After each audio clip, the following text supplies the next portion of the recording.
আমার সামনে একটা কালাবাই অত্যন্ত হাসি খুশি ভাবে ওয়াজটা শুনতেছে শুরু থেকেই। যেটা আমার এই কালাবাইয়ের দিকে দেখো, লাল কালো এবং সাদা মিলে একটা টুপি আছে। তার চেহারাটা কালো, কিন্তু টুপির কারণে তুমি দেখো তাকে কত মায়া লাগে। কারণ টুপি পরা নবীর সুন্নাত, একটা সুন্নাতকে তুমি আপন করে ধরেছো।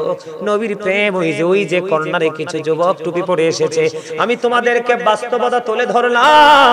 তোমরা আবার বুঝো, বেঈমান কাফিরদের ধর্মের কোনো ভিত্তি নাই, তাদের এটার ক্রিয়েট করেছে শয়তান।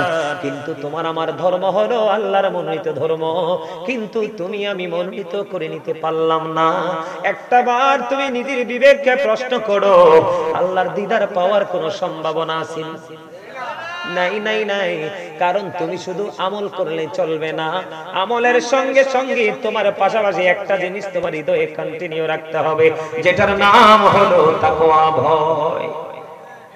বলো হুজুর কেমন ভয়? আমি ভয়টা কেমন করে করব হুজুর?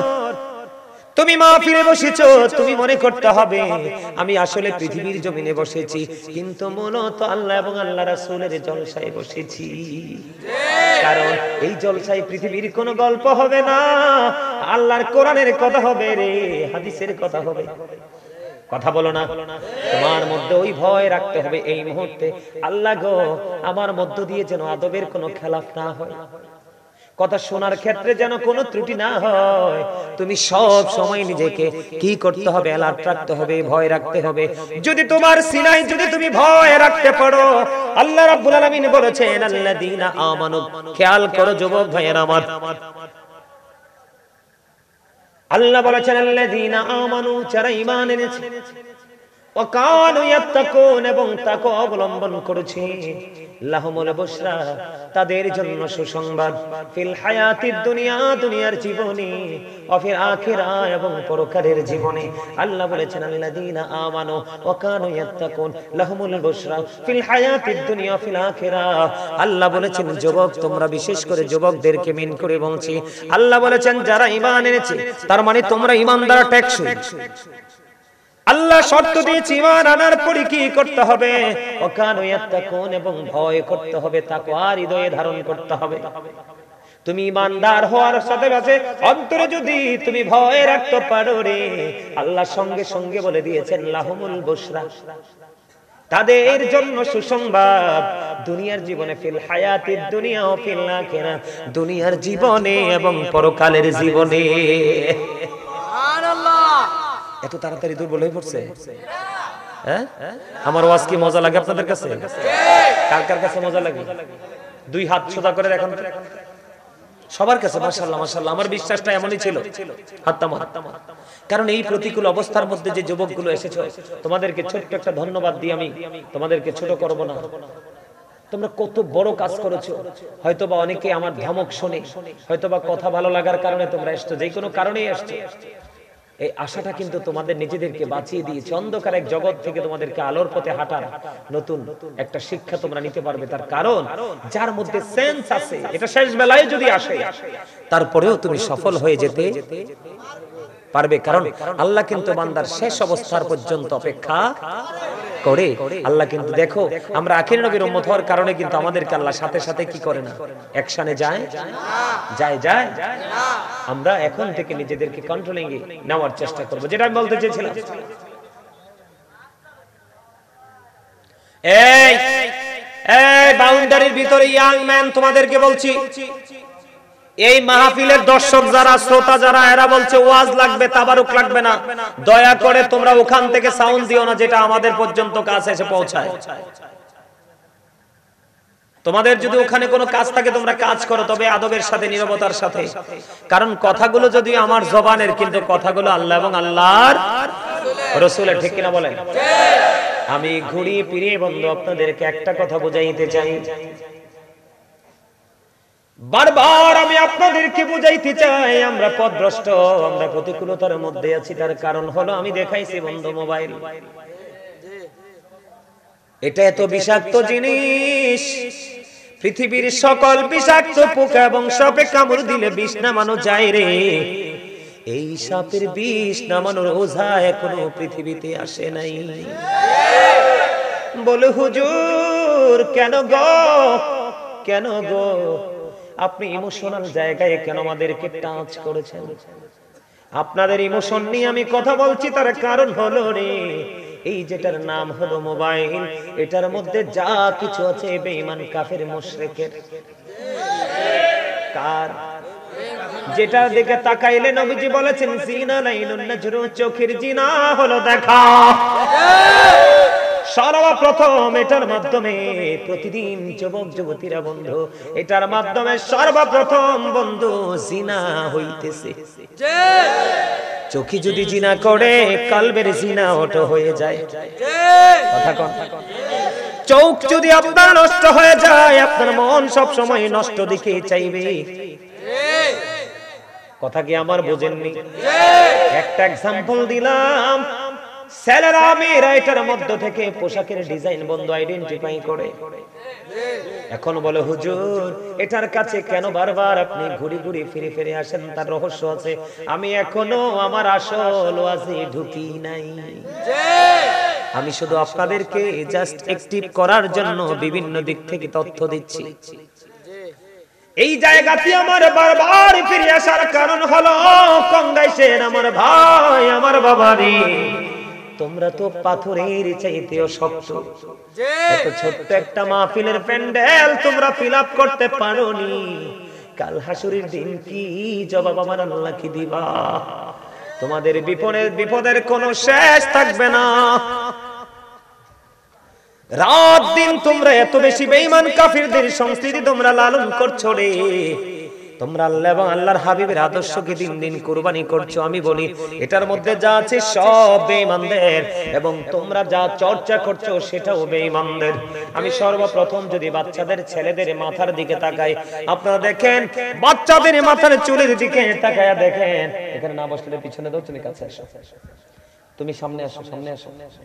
বাচ্চাদের ছেলেদের মাথার চুল কাটার স্টাইল দেখেন পুরো ইহুদিদের স্টাইল। কার স্টাইল? ইহুদিদের। এখন আমার ছেলেরা যুবক ভাইরা যে স্টাইলে চুল কাটে, এটা কোরআন হাদিসের বিধান মতো একেবারে টোটালি না জায়েজ। ওই যে দেখেন চিকন আলী বৈশা রয়েছে টুপি ছাড়া, দেখেন তার মাথার চুল যেন বাবুই পাখির বাসারে এর মতো। ওই যে আমার এখানে আরেকটা আছে, ওই যে দেখেন ওইদিকে, হাতের মাথার চুল যেন ধান চারার কুলা, এরকম করে রাখছে। কানের গোড়াটার দিকে নজর দিয়ে চায় দেখলাম, মনে হয় যেন ডিজিটাল রেল লাইন। হুজুর এগুলো কেন বলছেন? এবার দেখেন ম্যাক্সিমাম যুবকের পরনে বন্ধু জিন্স প্যান্ট। এই এগুলো কি হাসির জিনিস?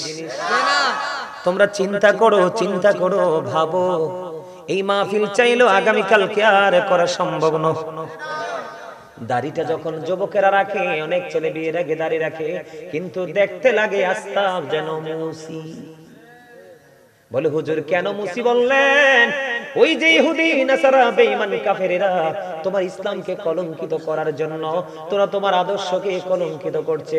ওরা যখন দাড়ি ডিজাইন করে, তুমিও তাকে দেখে তোমার দাড়িটা ডিজাইন করেছো।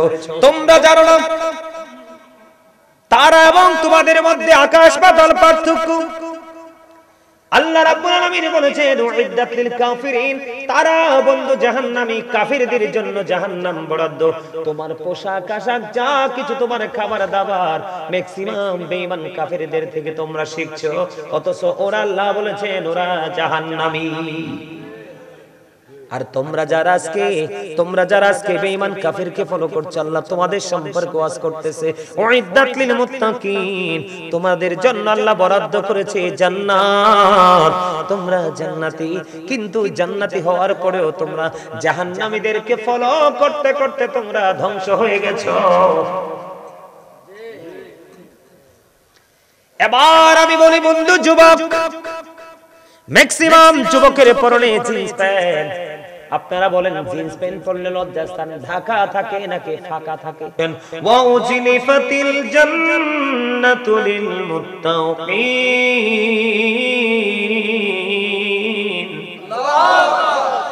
জান্নাত সাবধানীদের নিকটবর্তী করা হবে। সাবধানী কারা জানেননি? এবার এক সূরা শুআরা থেকে একটু সূরা বাকারার প্রথমে যেতে হয়, যেহেতু সাবধানী শব্দটা এসেছে বন্ধু। জান্নাত সাবধানীদের নিকটবর্তী করা হবে। জোরে জোরে কন্না সুবহানাল্লাহ, আর জোরে বলেন না সুবহানাল্লাহ। এবার প্রশ্ন আসতে পারে, বলে হুজুর সাবধানী কারা? আল্লাহ বলেছেন আল্লাযীনা ইউমিনুনা বিল গায়বি ওয়া ইউকিমুনাস সালাতা ওয়া মিম্মা রাযাকনাহুম ইউনফিকুন। আল্লাহু আকবার। আল্লাহ বলেছে সাবধানীদের নিকটবর্তী করা হবে জান্নাত। তার মানে যারা আজকে গাজী সুলাইমানের কথা শুনছে এবং আরো যারা বলেছিলেন তাদের কথা শুনেছে, জীবন ভর আলেম ওলামার কথা শুনবে রে, তারাই হলো বন্ধু সাবধানী। কারণ আমার আল্লাহ সূরা বাকারাতে বলেছেন আল্লাযীনা ইউমিনুনা বিল গায়বি ওয়া ইউকিমুনাস সালাতা ওয়া মিম্মা রাযাকনাহুম ইউনফিকুন। আল্লাহ বলেছেন সাবধানে ওরাই কারা, যারা অদৃশ্য বিশ্বাস করে, সালাত কায়েম করে, আল্লাহ রাব্বুল আলামিন যে সম্পদ দৌলত থেকে যারা দান করে। জোরে জোরে বলেন আল্লাহু আকবার। তাইলে সুস্থ বাবার মাঝে বিশ্বাসও আছে, সুস্থ বাবার মধ্যে নামাজ আছে, সুস্থ বাবার মাঝে দান সাদাকাও আছে। আজকের এই প্যান্ডেলে অনেকে দান করছেন কিনা? তাবারুকে অনেকে দান করছেন কিনা? গাজী সুলাইমান আসবে, ওনার হাদিয়ায় অনেকেই মিলে দিয়েছেন কিনা? বন্ধুরি আমার, এটা হলো সাবধানী ইমানদার মুত্তাকিনদের চরিত্র নমুনা। ও বন্ধু, তারাই হলো সুস্থ।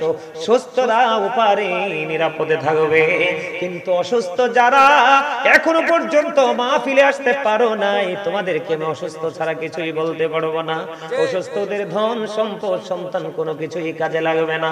আল্লাহ রাব্বুল আলামিন অসুস্থদের জন্য ওয়াজ করতেছে, আমি বলবো নি? আপনারা শুনতে রাজি আছেন?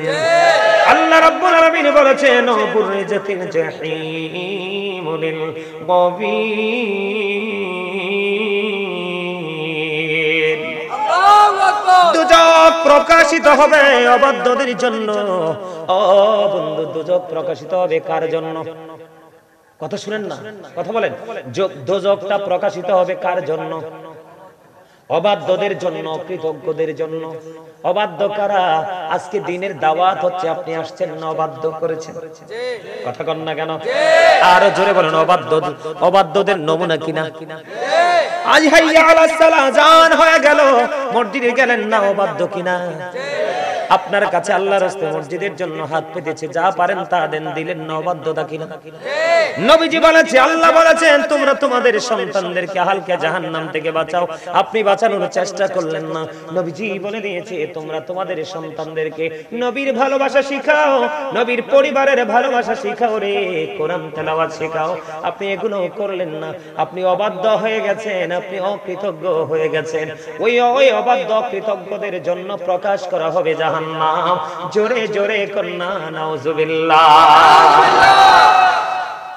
আমার এই চারটা আয়াত তেলাওয়াত করার কারণ হলো বন্ধু, আপনাদেরকে বলি, এই চারটা আয়াত তেলাওয়াত করার মানে হলো আপনাদের এলাকার যুব সমাজ, আমি যুবক, তোমরা আমার কথায় যদি রাগ করো কপাল পড়বে, আর চিন্তা করে যদি কলিজায় ঢোকাও তাহলে তোমাদের কপাল খুলে যাবে।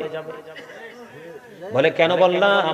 আমার কাছে মনে হয় যে এই মাহফিলে যাই, এখন দেখতে পাই যুবকদেরকে দেখা যায় না, যুবকদেরকে দেখা যায় না। আমি আজকে এই কংগাইশ গ্রাম থেকে যুবক তোমাদেরকে বলছি রে, আমি তোমাদেরকে নিয়ে বেশি চিন্তিত, আমি তোমাদেরকে নিয়ে বেশি উদ্বিগ্ন, আমি তোমাদেরকে নিয়ে বেশি বেশি আতঙ্কিত। তার কারণ হলো ওই যে বলেছি আল্লাহ মানুষকে সুন্দর করে বানাইলো, সুন্দর করে বানাইয়া সুন্দর একটা রাস্তা দিয়ে দিল, কিন্তু আমার যুবকেরা এখন আর সুন্দর পথে হাঁটে না। কথা কন না কেন? যুবকরা কি সুন্দর পথে হাঁটে? আরো জোরে বলেন, হাঁটে। যদি বলে যুবক তোমরা যদি আমার সাথে রাগ করো, কিছু করার নাই, তোমরা তো মুসলমান, কথা কও না কেন? আমি তোমাদেরকে এক্সাম্পল দেই, যদিও তুলনা করা এটা উচিত না, তারপর এই তোমাদের কাছে যেহেতু আছে, হিন্দু মেয়েরা যখন পূজায় যায় দেখবা অন্য দিনের চাইতে সবচেয়ে দামি শাড়িটা পরে, সবচেয়ে উজ্জ্বল সিঁদুর তার কপালে মাখায়, সবচেয়ে দামি শাখা তার হাতে লাগায়, সবচেয়ে উত্তম রূপে সাজে, কারণ সে এটা তার জন্য বড় উপাসনালয়, তার জন্য বড় ইবাদত, তার ধর্মের বড় ইবাদত। তার মধ্যে শারীরিক, মানসিক, চারিত্রিক একটা পরিবর্তন আসে কি আসে না? যুবক, তোমরা মুসলমান হয়েছো, তোমরা তোমাদের ইসলামকে দিন দিন কত খাটো করছো, তোমরা তোমাদের ইসলামকে দিন দিন কত ছোট করছো, স্মল করে দিচ্ছ। তোমরা একবার বিবেক খাটিয়ে দেখো, তুমি চা দোকানে যেই পোশাক পরে যাও সেটা পরে তুমি মাহফিলে চলে আসলা, তুমি তিন রাস্তার মোড়ে দাঁড়িয়ে দাঁড়িয়ে যে গল্প করো, যে নোংরা পোশাক, ধুলাবালিতে দোসর পোশাক পরে, সেটা পরেই তুমি মাহফিলে চলে আসলা। তুমি মিথ্যা কথা বলো, যাই বলো, গান চাও, সিনেমা চাও, টিভি চাও, হাসি তামাশা করো, টুপি ছাড়া তুমি আজকে মাহফিলটাতেও চলে আসলে তুমি টুপি ছাড়া। তুমি একটাবার নিজের আকল, নিজের বিবেককে প্রশ্ন করো রে, তোমার মধ্যে চা দোকান আর মাহফিলের মধ্যে কোনো পার্থক্য আসেনি? কিন্তু তুমি করতে পারছো না, তুমি করতে পারো নাই। এই যে আমার ভাইটা কিছুক্ষণ আগে আসছে, ওনার দিকে তাকাও, এই যে কর্নারে যে সাদা টুপি, দেখো তোমরা অনেকের চাইতে ওনাকে অত্যন্ত স্মার্ট দেখা যায়, শুধু টুপির কারণে। কিসের কারণে? তুমি যদি কালো হও, তুমি যদি বিশ্রী হও, তুমি মাথায় টুপিটা দিয়ে তুমি দেখবা আমার সামনে একটা কালাবাই অত্যন্ত হাসি খুশি ভাবে ওয়াজটা শুনতেছে শুরু থেকে, এই যে এটা আমার এই কালাবাইয়ের দিকে দেখো, লাল কালো এবং সাদা মিলে একটা টুপি আছে, তার চেহারাটা কালো, কিন্তু টুপির কারণে তুমি দেখো তাকে কত মায়া লাগে। কারণ টুপি পরা নবীর সুন্নাত, একটা সুন্নাতকে তুমি আপন করে ধরেছো, নবীর প্রেম। ওই যে কর্নারে কিছু যুবক টুপি পরে এসেছে, আমি তোমাদেরকে বাস্তবতা তুলে ধরলাম, তোমরা আবার বুঝো, বেঈমান কাফিরদের ধর্মের কোনো ভিত্তি নাই, তাদের এটার ক্রিয়েট করেছে শয়তান। কিন্তু তোমার আমার ধর্ম হলো আল্লাহর মনোনীত ধর্ম, কিন্তু তুমি আমি মনোনীত করে নিতে পারলাম না। একটাবার তুমি নিজের বিবেককে প্রশ্ন করো, আল্লাহর দিদার পাওয়ার কোনো সম্ভাবনা আছে? নাই নাই নাই। কারণ তুমি শুধু আমল করলে চলবে না, আমলের সঙ্গে সঙ্গে তোমার পাশাপাশি একটা জিনিস তোমার হৃদয়ে কন্টিনিউ রাখতে হবে, যেটার নাম হলো তাকওয়া, ভয়। বলো হুজুর কেমন ভয়? আমি ভয়টা কেমন করে করব হুজুর? তুমি মাহফিলে বসেছো, তুমি মনে করতে হবে আমি আসলে পৃথিবীর জমিনে বসেছি, কিন্তু মূলত আল্লাহ এবং আল্লাহ রাসূলের জলসায় বসেছি। কারণ এই জলসায় পৃথিবীর কোনো গল্প হবে না, আল্লাহর কোরআনের কথা হবে রে, হাদিসের কথা হবে। কথা বলো না? তোমার মধ্যে ওই ভয় রাখতে হবে এই মুহূর্তে, আল্লাহ গো আমার মধ্য দিয়ে যেন আদবের কোনো খেলাফ না হয়, কথা শোনার ক্ষেত্রে যেন কোনো ত্রুটি না হয়। তুমি সব সময় নিজেকে কি করতে হবে? অ্যালার্ট রাখতে হবে, ভয় রাখতে হবে। যদি তোমার সিনায় যদি তুমি ভয় রাখতে পারো, আল্লাহ রাব্বুল আলামিন বলেছেন আল্লাযীনা আমানু, খেয়াল করো যুবক ভাইয়েরা আমার, আল্লাহ বলেছেন আল্লাযীনা আমানু, যারা ঈমান এনেছে, ওয়া কানু ইয়াত্তাকুন, এবং তাকওয়া অবলম্বন করেছে, লাহুমুল বুশরা, তাদের জন্য সুসংবাদ, ফিল হায়াতিদ দুনিয়া, দুনিয়ার জীবনে, ওয়া ফিল আখিরা, এবং পরকালের জীবনে। আল্লাহ বলেছেন আল্লাযীনা আমানু ওয়া কানু ইয়াত্তাকুন লাহুমুল বুশরা ফিল হায়াতিদ দুনিয়া ফিল আখিরা। আল্লাহ বলেছেন যুবক, তোমরা বিশেষ করে যুবকদেরকে মিন করে বলছি, আল্লাহ বলেছেন যারা ঈমান এনেছে, তার মানে তোমরা ঈমানদার টেকসই। আল্লাহ শর্ত দিয়েছে ঈমান আনার পরে কি করতে হবে? ওয়াকানু ইয়াত্তাকুন, এবং ভয় করতে হবে, তাকওয়া হৃদয়ে ধারণ করতে হবে। তুমি ঈমানদার হওয়ার সাথে সাথে অন্তরে যদি তুমি ভয় রাখতে পারো রে, আল্লাহ সঙ্গে সঙ্গে বলে দিয়েছেন লাহুমুল বুশরা, তাদের জন্য সুসংবাদ, দুনিয়ার জীবনে, ফিল হায়াতিদ দুনিয়া ও ফিল আখিরা, দুনিয়ার জীবনে এবং পরকালের জীবনে। সুবহানাল্লাহ। এত তাড়াতাড়ি দুর্বল হয়ে পড়ছে? হ্যাঁ, আমার ওয়াজ কি মজা লাগে আপনাদের কাছে? কার কার কাছে মজা লাগে? দুই হাত সোজা করে দেখান সবার কাছে। মাশাআল্লাহ মাশাআল্লাহ, আমার বিশ্বাসটা এমনই ছিল। কারণ এই প্রতিকূল অবস্থার মধ্যে যে যুবকগুলো এসেছো, তোমাদেরকে ছোট্ট একটা ধন্যবাদ দিই, আমি তোমাদেরকে ছোট করব না। তোমরা কত বড় কাজ করেছো। হয়তোবা অনেকে আমার ধমক শুনে, হয়তোবা কথা ভালো লাগার কারণে তোমরা এসছো, যে কোনো কারণেই এসছো, এই আশাটা কিন্তু তোমাদের নিজেদেরকে বাঁচিয়ে দিয়েছে। অন্ধকার এক জগৎ থেকে তোমাদেরকে আলোর পথে হাঁটার নতুন একটা শিক্ষা তোমরা নিতে পারবে। তার কারণ যার মধ্যে সেন্স আছে, এটা শেষ বেলায় যদি আসে তারপরেও তুমি সফল হয়ে যেতে পারবে। কারণ আল্লাহ কিন্তু বান্দার শেষ অবস্থার পর্যন্ত অপেক্ষা করে। আল্লাহ কিন্তু দেখো, আমরা আখির নবীর উম্মত হওয়ার কারণে কিন্তু আমাদেরকে আল্লাহ সাথে সাথে কি করে না, অ্যাকশনে যায় যায়। আমরা এখন থেকে নিজেদেরকে কন্ট্রোলিং এ নেওয়ার চেষ্টা করব। যেটা আমি বলতে চেয়েছিলাম, এই এই বাউন্ডারির ভিতরে ইয়াং ম্যান তোমাদেরকে বলছি, এই মাহফিলের দর্শক যারা, শ্রোতা যারা, এরা বলছে ওয়াজ লাগবে, তাবারুক লাগবে না, দয়া করে তোমরা ওখান থেকে সাউন্ড দিও না যেটা আমাদের পর্যন্ত কাছে এসে পৌঁছায়। তোমাদের যদি ওখানে কোনো কাজ থাকে তোমরা কাজ করো, তবে আদবের সাথে, নীরবতার সাথে। কারণ কথাগুলো যদি আমার জবানের, কিন্তু কথাগুলো আল্লাহ এবং আল্লাহর রাসূলের, ঠিক কিনা বলেন? আমি ঘুরিয়ে ফিরিয়ে বন্ধু আপনাদেরকে একটা কথা বুঝাইতে চাই, বারবার আমি আপনাদেরকে বুঝাইতে চাই, আমরা পথভ্রষ্ট, আমরা প্রতিকূলতার মধ্যে আছি। তার কারণ হলো আমি দেখাইছি বন্ধু মোবাইল,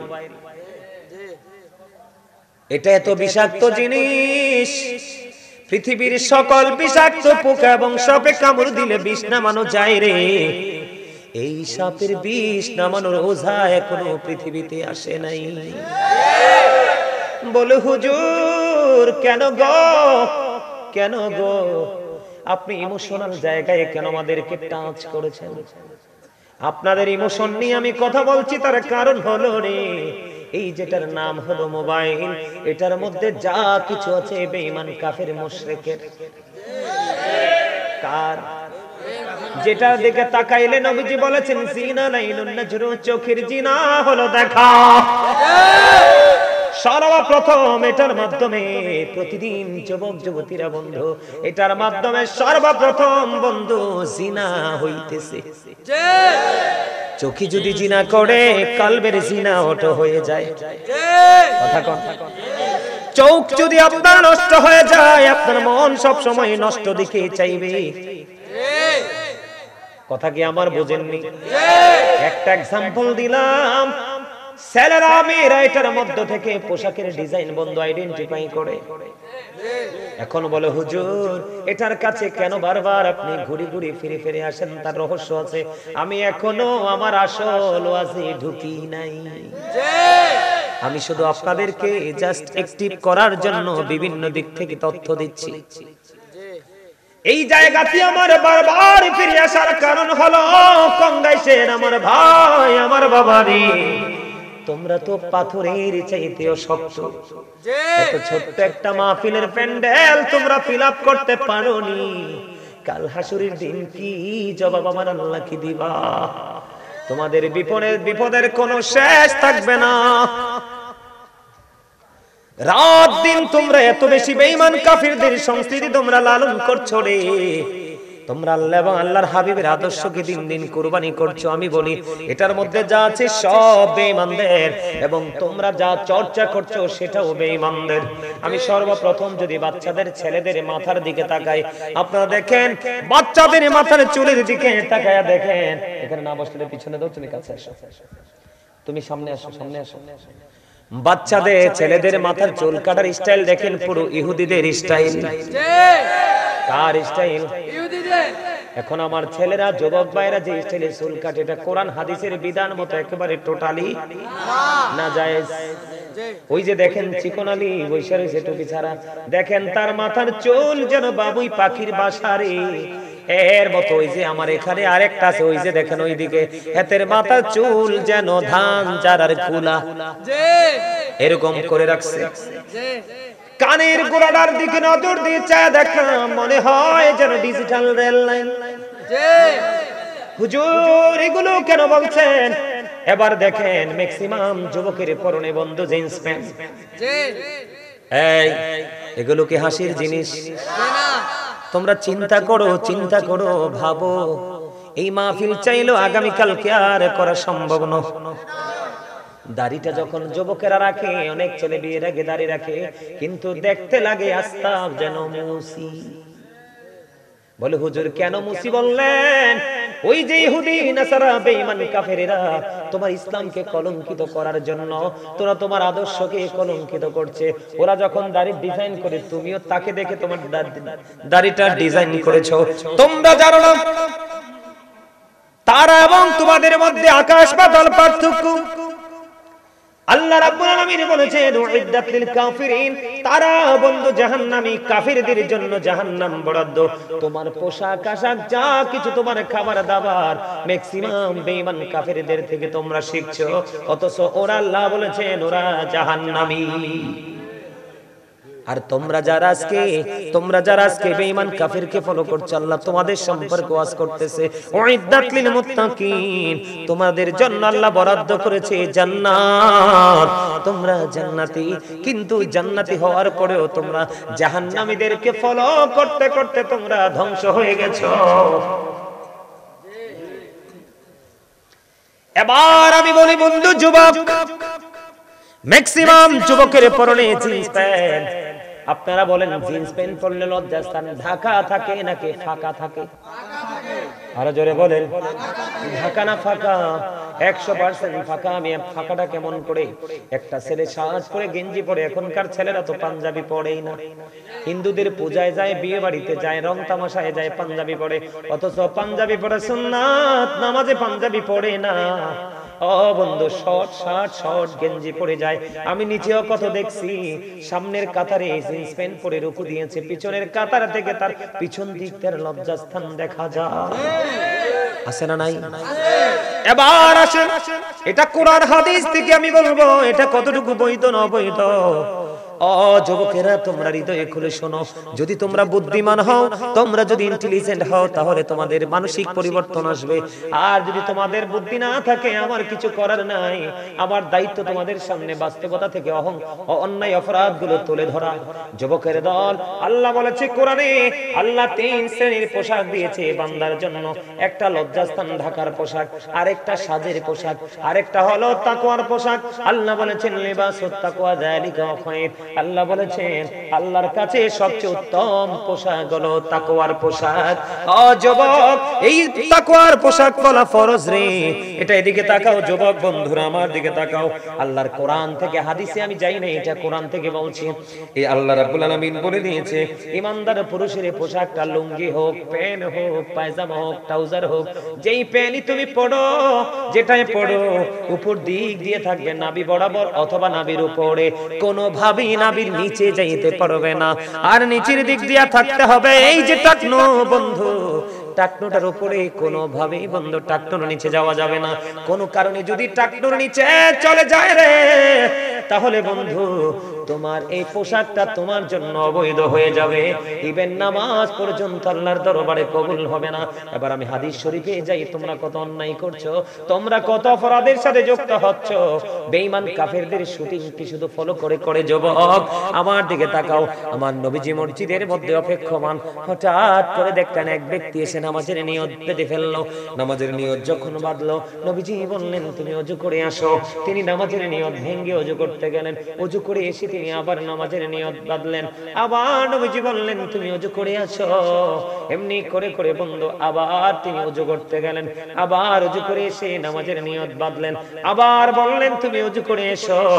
আমার নবী যখন তাকে একাধিকবার বললেন ওযু করে আসো, আরেকজন প্রশ্ন করলেন ইয়া রাসূলুল্লাহ, ইয়া হাবিব আল্লাহ নবী গো, ও প্রাণের নবী, বারবার কেন বলছেন গো ওযু করার জন্য? আমার নবীজি বলেছেন কিয়ামত পর্যন্ত সেই পোশাক পরে নামাজ পড়তে পারবে রে, তার নামাজ আল্লাহ পর্যন্ত পৌঁছাবে না। নবী নবী গো, কেন গো? কই চাইয়া দেখো তার পোশাকটা টাকনোর নিচে। এই খবর শুনলে মানুষ সুবহানাল্লাহ করে, আওয়াজ তুলে বলেন না নাউজুবিল্লাহ, আরো জোরে বলেন নাউজুবিল্লাহ। তাহলে আপনারা আমার দিকে তাকান, হাজার চেষ্টা করলেও জিন্স প্যান্টে আপনি নাভি বরাবর বা উপরে তুলতে পারবেন না, কারণ এটা জন্মই হয়েছে ছোট্ট হয়ে। আপনি হয়তো আজকের ওয়াজের পর থেকে মনে মনে ভাববেন যে হুজুর আজকে থেকে জিন্স প্যান্ট পরবো, নিচে দিয়ে বটে দিব, নামাজরত অবস্থায় চলাফেরায় আমি মেনে নিলাম বটে দিবেন, কিন্তু উপরটাকে বৈধ করবেন কেমনে রে? উপর দিয়াও তো নাভি বরাবর অথবা উপরে রাখতে হবে। খেয়াল করছেননি বিষয়টা কত সেনসিটিভ, কত বুখারী শরীফের মধ্যে আসছে, যেই বান্দার পুরুষ ইচ্ছে করে অহংকার করে করে টাকনুর নিচে ঝুলিয়ে ঝুলিয়ে পোশাক পরবে, তার ঠিকানা হবে জাহান্নাম। নাউজুবিল্লাহ বলেন। আমার নবীজি এবার আসেন, আমার নবী বলেছেন পৃথিবীর বুকে যেই ব্যক্তি তাকওয়ার পোশাক পরবে, তার মানে আল্লাহ যেইভাবে বলেছে, রাসূল যেইভাবে বলেছে, এই কন্ডিশনে যে পোশাক পরবে রে, আমার দিকে তাকান, হাদিস শরীফটা কত প্রেমময়। এই পৃথিবীর বুকে কোরআন এবং হাদিসের আইন মেনে যারা পোশাক পরবে, আপনার আমার প্রাণের নবী জানিয়ে দিয়েছে কাল হাসরের ময়দানে অসংখ্য উচ্চ মানের জান্নাতি পোশাক, তো এতটাই উচ্চ যেটা কল্পনাও করা যায় না। অসংখ্য জান্নাতি পোশাক ওই ব্যক্তির সামনে তুলে ধরা হবে। নবীজি বলে দিয়েছেন সে যেটা মন চায় সেটা বেছে নিয়ে তিনি পড়তে পারবে। কিন্তু আর একটা শ্রেণীর মানুষ আছে এই পৃথিবীর বুকে, যেটাকে আমি জিন্স প্যান্ট পরি বা এই জাতীয় প্যান্ট গুলো বন্ধ, এখন যদি না পড়ে মেয়েরা ছেলেদেরকে পছন্দ করে না, গানের আসরে মানানসই হয় না। আমার নবী বলেছে পৃথিবীর বুকে যে ব্যক্তি সম্মানের পোশাক পরবে, তাকে কাল হাসরের দিন অপমানের পোশাক পরানো হবে। জোরে বলেন না নাউজুবিল্লাহ। তাহলে এবার আপনারা খেয়াল করে দেখেন আমরা বেঈমান কাফেরের সংস্কৃতি ধরে ফেলেছি কিনা, আরো জোরে বলেন ধরছি কিনা। এটা দিয়ে কি আপনি আল্লাহর দিদার প্রাপ্ত বান্দা নিজেকে দাবি করতে পারবেন? কোনোদিন সম্ভব, কোনোদিনও সম্ভব না। এবার আসেন বন্ধু, পোশাককে যেমন করে ইসলামের আইন উপেক্ষা করে কলঙ্কিত করে যুবকরা পড়া শুরু করে দিল, তেমনি ভাবে আপনার আমার জন্য পানি, দুধ, মধু, শরবত জায়েজ, কিন্তু মদ তো আপনার আমার জন্য হারাম।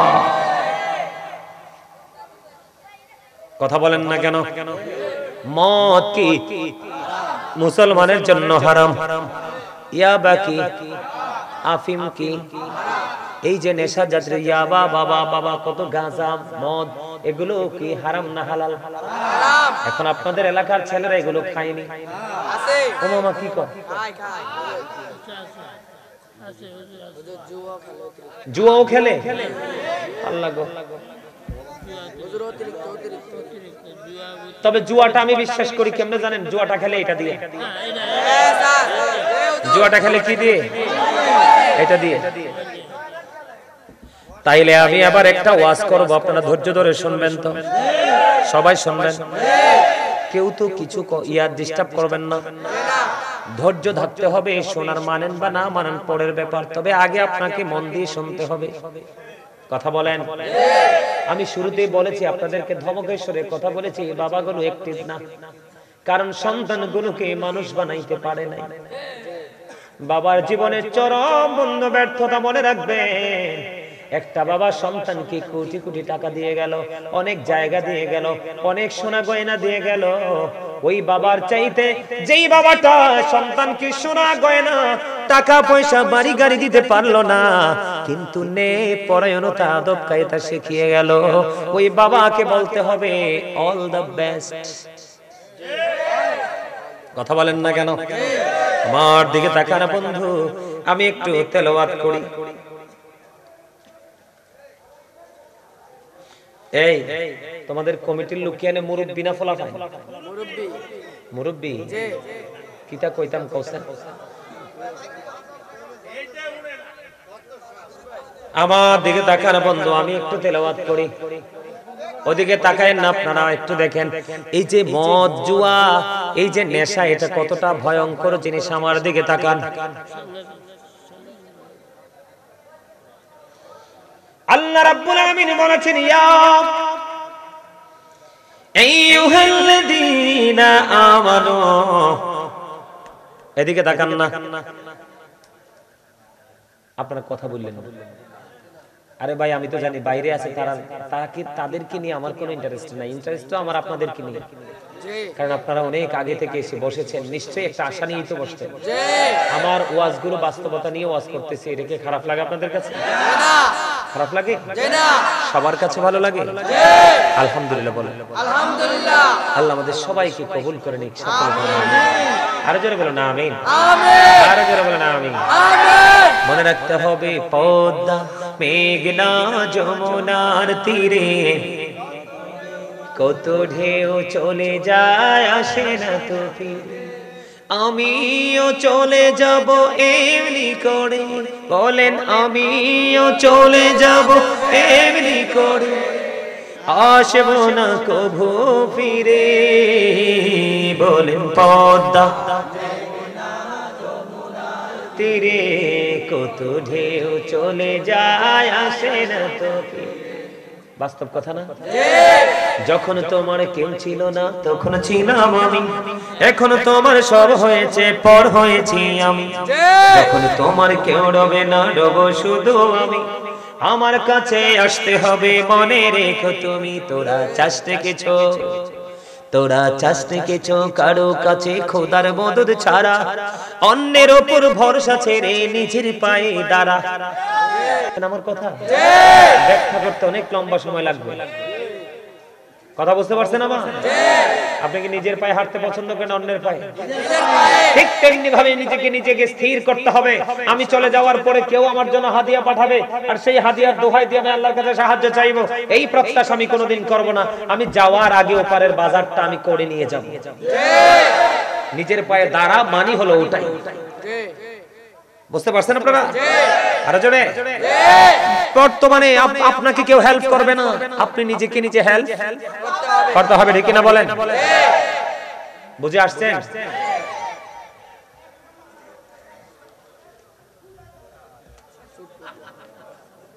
আমার ওয়াজটা আমি করি একটু।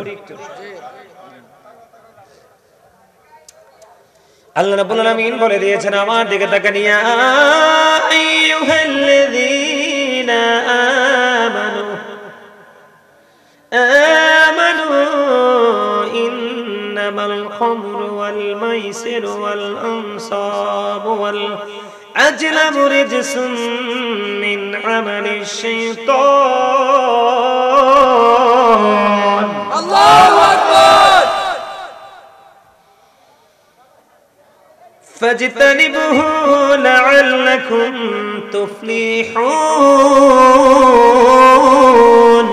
আল্লাহু আকবার। আপনারা দুর্বল হয়ে পড়ছে না? আল্লাহ কি কয়, ইয়া আইয়ুহাল্লাযীনা আমানু ইন্নামাল খামরু ওয়াল মাইসিরু ওয়াল আনসাবু ওয়াল আজলামু রিজসুম মিন আমালিশ শাইতানি ফাজতানিবুহু লাআল্লাকুম তুফলিহুন। আল্লাহু আকবার। এতক্ষণ আল্লাহু আকবারটা মজা হইছে। এইভাবে বলবেন। মাহফিলটা তো আর প্রতিদিন হয় না। এমনও হতে পারে আজকের মাহফিলে জীবনের গুনাহ মাফ, এমনও হতে পারে আজকের মাহফিল কাল হাসরে নাজাতের উসিলা। আপনারা বলেন, অসংখ্য মানুষ হইলে মাহফিল কবুল হবে, অল্প মানুষ হইলে মাহফিল কবুল হবে না? হবে। মাহফিল কবুল হওয়ার জন্য কিন্তু বেশি মানুষ শর্ত নয়, শর্ত হলো প্রেম। জি, শর্ত হলো কি? প্রেম। যে যত গভীর প্রেম নিয়ে বসতে পারবেন সে তত বেশি সফল হয়ে যেতে পারবে। আপনাদেরকে আমি একটা কথা মনে দিই, তারপরে এই আয়াত ধরে আবার নতুন করে আরেকটা জগৎ নিয়ে আলোচনা করব। গাইবেন না আমার সাথে একটু গজল? মাইক্রোফোনটা এটা যদি আমার এইভাবে থাকতো তাইলে একটু মজা হইতো, কিন্তু এটা ঝুলে গেছে উপরে অনেক ইয়া, তো মাইক্রোফোনের ওজনে ঝুলে গেছে। ডিস্টার্ব করুন, এদিকে থাকুন। আমি অনেক পুরনো একটা গজল গাইবো, আপনারা এই গজলটা থেকে কিছু শিক্ষা নেবেন। নেবেন? নেবেন? কালকে একটু গাইতে চাইছিলাম, পারি নাই, দেখি আপনাদের কাছে গাইতে পারি কিনা। একেবারে পুরান, আপনাদের সবারই জানা আছে। বিদায় বেলায় হে প্রিয় রাসূল, বিদায় বেলায় মোরে দিও গো দেখা, তব দিদারে হব ধন্য তখন আমি, শূন্য দেহ যখন লুটাবে ধুলাই, সবাই সবাই যুবকেরা, বিদায় বেলায় মোরে দিও গো দেখা, কত নবী ওলি ছিল ধরার মাঝে, সবাই আপন নিরে চলে গেছে, কত নবী ওলি ছিল ধরার মাঝে, সবাই আপন নিরে চলে গেছে, আমিও তো পাবো না চারা, পৌঁছে যাব জীবনের মোহনায়, বিদায় মোরে দিও গো দেখা, হে প্রিয় রাসূল। আপনাদেরকে আমি বোঝানোর চেষ্টা করেছি, আপনার আমার জীবনের মোহনা আছে না নাই? সেই মোহনায় যেতে হবে কি হবে না? হবে। হবে, এটা আমরা জানি, কিন্তু কবে, কখন, কোথায় সেটা জানি না। তাহলে সেই মোহনার জন্য আপনাকে আমাকে অল টাইম প্রস্তুত থাকতে হবে। থাকতে হবে। প্রস্তুত থাকার জন্য কি চাই? বিবেক। কি চাই? আর এই বিবেককে, মস্তিষ্কটাকে ধ্বংস করে দেয়, একেবারে নষ্ট করে দেয় মদ, জুয়া, গাঁজা, মূর্তি পূজা, ইয়াবা, আফিম, একটা আরেকটার কি কথা বলেন না কেন? একদম একদম মানে একদম যেটা বুঝার মতো ভাষায় বলেছেন, এটা একটা আরেকটার খালাতো ভাই, চাচাতো ভাই, জ্যাঠাতো ভাই, ফুফাতো ভাই, মিল্লা মিল্লা ভাই ভাই ভাই, তার মানে সবগুলোই হারাম। এবার আসেন বন্ধু, আল্লাহ কি বলেছেন? ইয়া আইয়ুহাল্লাযীনা আমানু, হে ঈমানদারগণ, আল্লাহ বলেছেন ইন্নামাল খামরু ওয়াল মাইসিরু ওয়াল আনসাবু ওয়াল আজলামু রিজসুম মিন আমালিশ শাইতান। আল্লাহু আকবার। আল্লাহ রাব্বুল আলামিন ঈমানদারদেরকে ডেকে ডেকে বলে, ঈমানদারগণ, মদ, জুয়া, মূর্তি, ভাগ্য গণনা, এগুলো ঘৃণ্য বস্তু, শয়তানের কাজ। জোরে কন্না নাউযুবিল্লাহ, নাউযুবিল্লাহ। তাজতানিবুহু লাআল্লাকুম তুফলিহুন। আল্লাহু আকবার। আল্লাহ রাব্বুল আলামিন বলে দিয়েছেন, তা থেকে তোমরা বেঁচে থাকো যাতে তোমরা সফল কাম হতে পারো। এখন আমাদের দেশের মুসলমানের থেকে বাচ্চা আছে না এর সাথে যুক্ত আছে? তাহলে তাদের বাঁচা আসেনি? নাই নাই নাই, তাদের বাঁচা নাই রে। আমি আপনাদেরকে বলি, আল্লাহ বলেছেন মদ খাওয়া, জুয়া খেলা, রাশি গণনা, ভাগ্য গণনা করা, এগুলো ঘৃণ্য বস্তু, শয়তানের কাজ। এখন শয়তান নিয়ে একটু ওয়াজ করি আগে, নাইলে আপনারা বুঝবেন না। শয়তান নিয়ে একটু ওয়াজের দরকার আছে না নাই? আছে। শয়তান নিয়ে एग्जांपल স্বরূপ দেব বন্ধু। আল্লাহ রাব্বুল আলামিন ইচ্ছা নিয়ে দিলেন, ইয়া আদম উসকুন আনতা ওয়া জাওজুকাল জান্নাহ। আদম কি বললেন? আল্লাহ রাব্বুল আলামিন জান্নাতে থাকতে বললেন। জোরে জোরে কন্না সুবহানাল্লাহ। কিন্তু আদমকে যখন জান্নাতে থাকার জন্য, হাওয়াকে যখন জান্নাতে থাকার জন্য আমার আল্লাহ অর্ডার দিয়ে দিল, শয়তানের মাথা খারাপ হয়ে গেছে। কারণ সে ছিল মুআল্লিমুল মালাইকা, সে পরে হয়েছে ইবলিস। মুআল্লিমুল মালাইকা যখন ছিল বন্ধু, আল্লাহর আরশের পাশে ছিল তার ঠিকানা। যখন সে ইবলিস হয়ে গেল, সে চির জাহান্নাম, জাহান্নামী হয়ে গেল, জান্নাত থেকে চিরতরে বিতাড়িত হয়ে গেল। এখন বন্ধু আদম হাওয়া জান্নাতে থাকবে, শয়তান এটা মেনে নিতে পারলো না, মাথা খারাপ হয়ে গেল।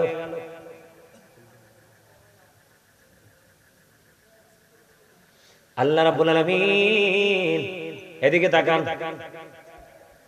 আল্লাহ রাব্বুল আলামিন আদমকে বললেন, আদম জান্নাতের যেখান থেকে মন চায় খাইও, কিন্তু গন্ধম খাইও না।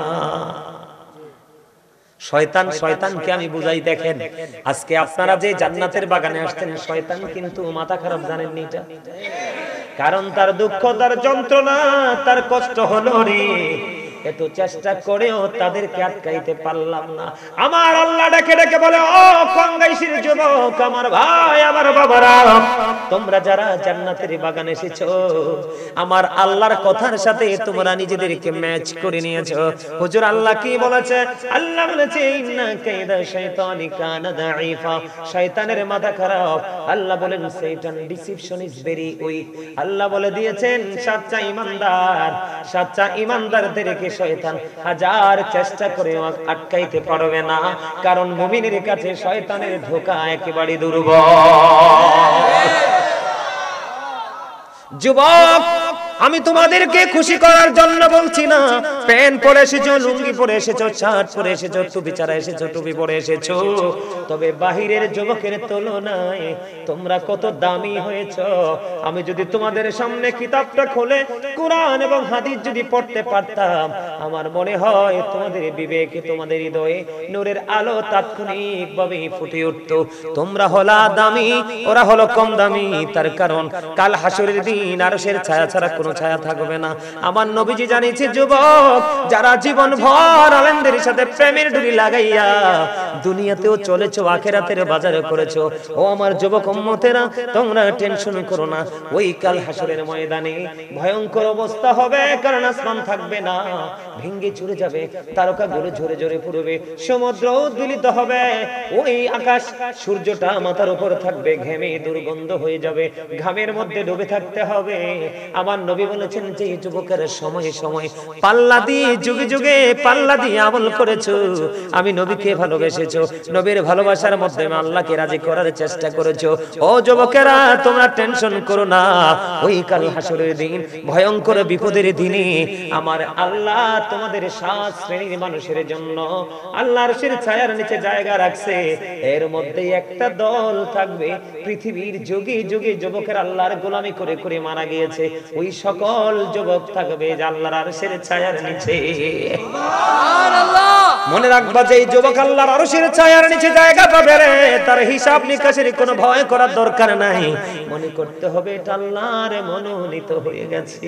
সুবহানাল্লাহ। জোরে বলে ঠিক না ঠিক? শয়তানের মাথা খারাপ কি? কারণ আপনাদেরকে আটকাইতে পারে নাই। আল্লাহ আগে জানাই দিয়েছে, হ্যাঁ আমার প্রিয় বান্দাকে তুমি আটকাইতে পারবা না, কারণ তার কাছে তোমার ধোঁকা একেবারে ব্যর্থ হবে। তার প্রমাণ আপনারা যারা জান্নাতের বাগানে এসেছেন তারা বন্ধু। যেটা বলতে চেয়েছিলাম, আল্লাহ কোরআনে সাবধান করেছে, ইন্না শাইতানা লাকুম আদুউন ফাত্তাখিযুহু আদুওয়া। শয়তান তোমাদের প্রকাশ্য শত্রু, তাকে শত্রু বলে গণ্য করো। Satan is the eternal enemy of the universe. ইমানদারদের প্রকাশ্য শত্রু হলো বেঈমান কাফেররা, যেমনি করে তেমনি হলো শয়তান মানুষের প্রকাশ্য শত্রু। নাউজুবিল্লাহ বলেন না কেন? আরো জোরে নাউজুবিল্লাহ। এখন খেয়াল করেন ছোট্ট একটা এক্সাম্পল। আদম জান্নাতে ঘুমন্ত, ঘুম ভেঙে চাইয়া দেখে বন্ধু মা হাওয়া পূর্ব সুন্দরী, প্রেমের নজরে হাওয়ার দিকে তাকায়, হাওয়া বাবা আদম সফুল্লার দিকে প্রেমের নজরে তাকায়। আল্লাহ ফেরেশতাকে ডেকে ডেকে বলে, জিবরাইল দেখো দুজন একজন আরেকজনের দিকে প্রেমের নজরে তাকায় রে, দুজনের বিয়ের ব্যবস্থা করো। সুবহানাল্লাহ। কিসের ব্যবস্থা করো? জান্নাতে ধুমধাম করে বিয়ে, বিয়ের ব্যবস্থা হলো। আর মোহরানা হলো নবীর প্রেমের দুরূদ 10 বার সুবহানাল্লাহ। এখন 10 লাখ 20 লাখ কাবিন হয়, আর আদম হওয়ার বিয়ের কাবিন হলো নবীর প্রেমের দুরূদ। এবার বন্ধু দুজনের মধ্যে বিয়ে হলো। সময় বন্ধু কি করতে লাগলো? অতিবাহিত করতে লাগলো। এদিক দিয়ে শয়তানের কিন্তু মাথা খারাপ হয়ে গেছে। শয়তান সইতে পারছে না, এই সুখের জায়গা থেকে তাকে বের করে দিল। আদমকে হাওয়াকে থাকার জন্য বরাদ্দ দিল। এবার বন্ধু আল্লাহ কিন্তু আদমকে বলেছে, আদম যেখানে থেকে মন চায় খায়ো, গন্ধমের নিচে খায়ো না, গন্ধম খাইলে জালেমদের অন্তর্ভুক্ত হয়ে যাবা। এবার শয়তান কিন্তু কৌশল খুঁজতেছে, কৌশল খুঁজে খুঁজে আবার জান্নাতে গন্ধম গাছের নিচে চলে গেছে, কান্না শুরু করলো। কান্না শুনে মা হাওয়া বের হয়ে আসলো। হাওয়া বের হয়ে আসার পরে জিজ্ঞেস করলো, তুমি কাঁদো কেন? কয় তোমাদের দুঃখে কাঁদি। কই কেন? এত সুখের জায়গায় আর থাকতে পারবা না, অল্প সময়ের মধ্যে এখান থেকে বের হয়ে যেতে হবে। কয় বলো কি, বলো কি? কয় হ্যাঁ, থাকার কি কোনো ব্যবস্থা নাই? কয় এই গাছের ফল যদি খাইতে পারো তাহলে থাকতে পারবা। জোরে জোরে কন্যা নাউজুবিল্লাহ। এই কথা বলে শয়তান গন্ধম চিবিয়ে চিবিয়ে খাওয়া শুরু করলো। মা হাওয়া এবার খাওয়ার জন্য আগ্রহ পোষণ করলো। দেখেন আমি শয়তানের কৌশল বুঝাচ্ছি, কত দুষ্ট শয়তান। এবার শয়তান একটা ডাক দিয়ে বলে, তুমি যদি জান্নাতে একা থাকো লাভ হবে না, তোমার স্বামীও থাকা লাগবে, তুমি একা খায়ো না। কত দুষ্ট তার কৌশলটা দেখেন, তুমি তোমার স্বামীকে নিয়ে খাইও। শয়তানের ধোকায় পড়ে গেল মা হাওয়া। এবার গন্ধম নিয়ে গেলেন। আদম সফিউল্লাহ তন্দ্রাচ্ছন্ন ছিলেন, তন্দ্র অবস্থায় বন্ধু গন্ধম খাওয়ায় দিলেন। ওই গন্ধম যখন খাওয়ায় দিল, পুরুষের এখানে কি আছে? একটা আছে না নাই? এটা বন্ধু আদম যখন গন্ধম খাইছে, গন্ধম খাওয়ার পরে তিনি ফিল করেছে যে আমি গন্ধম হয়ে তো খেয়ে ফেলেছি। চাপ দিয়ে ধরেছিলেন তখন এটা বের হয়েছিল বন্ধু। এবার মা বাবা আদম মা হাওয়া যখন গন্ধম ভক্ষণ করলো, আমার আল্লাহ সঙ্গে সঙ্গে কোরআন নাজিল করলো। কিতা বুঝায়? আওয়াজ শোনা যায় না? হ্যাঁ, আমিও শেষ করে দিতেছি। কতক্ষণ শাসন করা যায়? শাসন তো ক্ষণিক সময়, ভালোবাসা যায় লং টাইম ধরে। আমার ওয়াজ কি আপনাদের কাছে মজা লাগে? সবার কাছে? মাশাআল্লাহ, আলহামদুলিল্লাহ। আলহামদুলিল্লাহ। এবার কি করলেন? যখন আদম হাওয়া গন্ধম খেয়ে ফেললো, এবার আমার আল্লাহ সঙ্গে সঙ্গে কোরআনের আয়াত নাযিল করলেন। আল্লাহ বললেন, কুল নাহবিতু মিনহা জামিআ। আল্লাহ বললেন, you get down all from here. Allah বলল, জান্নাত থেকে তোমরা উঠ হয়ে যাও, বের হয়ে যাও, নিচে নেমে যাও। জোরে জোরে কন্না নাউজুবিল্লাহ। তাদের পরম থেকে জান্নাতি পোশাকগুলো অদৃশ্য করে খুলে নেওয়া হলো। ও বন্ধু, তারা জান্নাত থেকে বের হয়ে নিচে নেমে আসলো। সেই দিকে আমার নজর না, আমার নজর হলো আপনাদেরকে বোঝানো। দেখছেন নি মা হাওয়াকে ব্যবহার করে কেমনি কৌশল করে বাবা আদমকে সহ জান্নাত থেকে বের করে দিয়েছে। ঠিক তেমনি ভাবে যুগে যুগে এই পৃথিবীর বুকে মানুষ, যুগে যুগে মুসলমান, বেঈমান কাফেরের আল্লাহ বলেছেন তারা কি চিরস্থায়ী ভাবে জাহান্নামে অনন্তকাল তারা দুজকে থাকবে, কোনদিন তারা দুজক থেকে মুক্তি পরিত্রাণ পাবে না। কিন্তু আপনাদেরকে মনে রাখতে হবে রে ও বন্ধু, আপনাদেরকে মনে রাখতে হবে, শয়তান যোগে যোগে মা হাওয়া বাবা আদমের মতো আপনাকে আমাকে পথভ্রষ্ট করে ভালো কাজ থেকে বিতাড়িত করে দূরে সরাবে। আপনাকে ভালো কাজ করার সময় দেখবেন অলসতা আসে, ক্লান্তি আসে, কেমন কেমন জানি করে কি করে না। এটি হলো শয়তানের কাজ। ওই সময় আপনি আরো বেশি বিকট ভাবে জেগে উঠে আপনি আপনার পবিত্র কাজের দিকে যুক্ত হয়ে যাবেন। দেখবেন আপনার সকল ক্লান্তি দূর হয়ে গেছে। এবার আসেন বন্ধু, ঠিক তেমনি ভাবে এই যুগে এই মুসলমানের বাচ্চাগুলোকে, নারী পুরুষ গেলে আমার জীবনে নিজে কাছে থেকে দেখেছি, একজন বউ সিগারেট খাইছে ঠ্যাঙ্গের উপর ঠ্যাং তুইলা।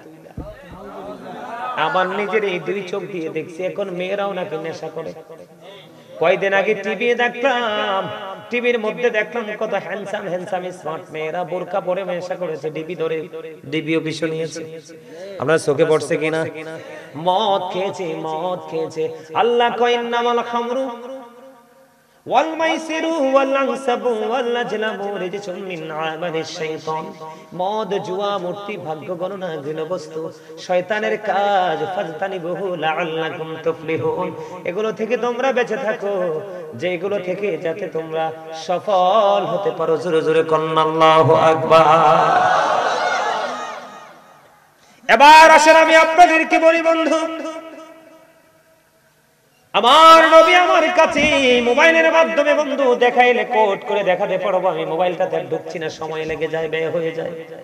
আমার নবীজি বলেছেন যারা জুয়া খেলে, খেয়াল করেন ভয়ঙ্করতা, যারা জুয়া খেলে এবং যারা মদ খায়, ওই যারা জুয়া খেলে এবং মদ খায়, আমার নবীজি জানিয়ে দিয়েছে রে, যারা জুয়া খেলে এবং মদ খায় আল্লাহ রাব্বুল আলামিন তাদের মধ্য থেকে ঈমানটাকে এমন ভাবে কেড়ে নিয়ে যায় যেমনি ভাবে একজন মানুষ তার গা থেকে জামাটা কি করে খুলে ফেলে, ঠিক কিনা বলে?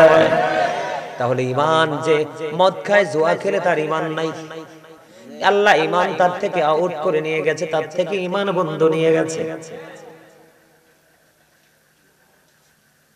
এবার আসেন বন্ধু, আপনার আমার প্রাণের নবীকে হযরতে তারিক ইবনে সুয়াইদ, আপনার আমার প্রাণের নবী বলে দিয়েছেন, হযরতে তারিক ইবনে সুয়াইদ রাদিয়াল্লাহু তাআলা আনহু আপনার আমার প্রাণের নবীকে মওত সম্পর্কে জিজ্ঞাসা করলেন।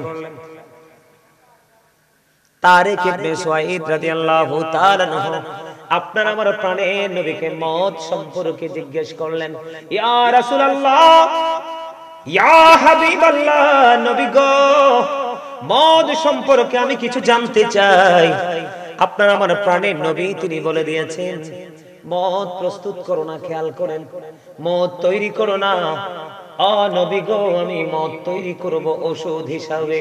খেয়াল করেন নবীজি কি বলতেছে, হাদিস শরীফ কি বলে, ইয়া রাসূলুল্লাহ, নবী গো, মদ আমি তৈরি করব এটাকে ওষুধ হিসাবে।